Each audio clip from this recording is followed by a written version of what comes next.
Anantapurren, hau da, Vicente Ferrer Fundazioak lan egiten duen lekuan, familia gehienak nekazaritzan aritzen dira, baina euri gutxi egiten duenez, batzuetan uztak txarrak izaten dira. Nekazariek landatzen dituzten barazkiek, frutek eta lekaleek ura behar izaten dute hazteko. Familia askok zailtasunak dituzte lurra lantzeko, lehorra eta harritsua delako. Uzta ona izanez gero, familia osoak eskura izango ditu elikagaiak. Indiako merkatuetan, loreen usaina, espezien kolore biziak eta estanpatuz beteriko zetazko oihalak nagusi dira. Baina oraindik ere aintzinako balantzetan pisatzen diren fruitu eta mota guztietako barazkiak ere aurki ditzakegu.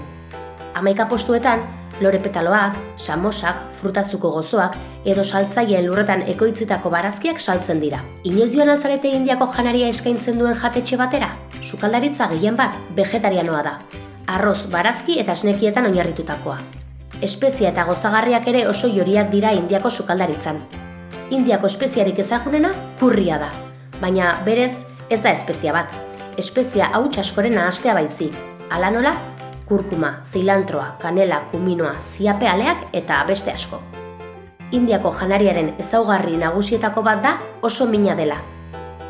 Mina gustatzen zaizue? Janari edo elikagai minen batez prestatutako platerik ezagutzen alduzue?